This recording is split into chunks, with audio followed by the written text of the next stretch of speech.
All right, let's just dive right in here, and we'll see that there's a lot of repetition.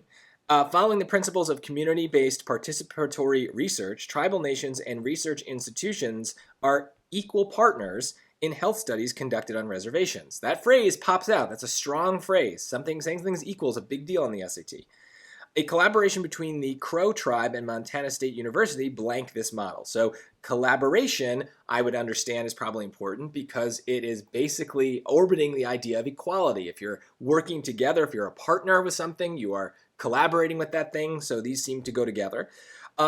Tribal citizens worked alongside, there's another repetition of this idea, scientists to design the methodology and continue to assist in data collection. So there's a lot of detail that I'm not interested in, but I noticed a phrase like equal very early on. That's a strong phrase. It usually means that we're saying something worthwhile, and then the repetition of that idea makes me confident that this is what this is about. So what is going on in the blank? What's my guess for what I'm trying to say? Well, they're repeating themselves, so we kind of want something maybe that's positive, that kind of suggests this repetition. And so between the collaboration between the Crow tribe and Montana State University, I don't know, shows this model of them being equal partners, of collaborating. So they're saying that it shows the same thing that we've been saying.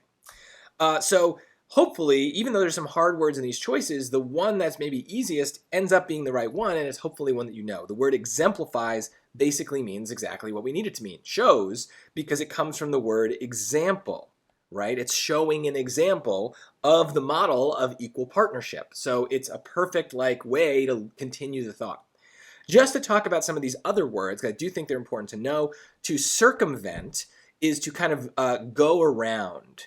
So kind of like avoid maybe, or to kind of not like escape, but kind of get beyond a problem usually. You're circumventing an issue. It means you're kind of finding a way around it.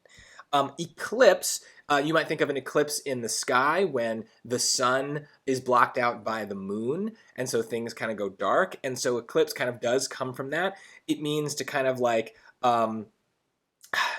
not go around, but to overshadow. Maybe there it is. That's the best synonym. Perfect for the moon, okay? To overshadow, to kind of put something down, and so to kind of show something else is being important. So this would almost be the opposite of what we're trying to say here. And then fabricate is basically to fake, to make something up. So you can fabricate an article which would be untrue to maybe support some policy that you want. So all of these are good words. They have different connotations, and they might come up in other places. And so my advice when you're studying for your SAT is, even if you get the answer right, if you encounter words you don't know, make a little notebook and write down those words and a quick definition, so that way you're still building your vocabulary even if you didn't need to know these words for the particular question.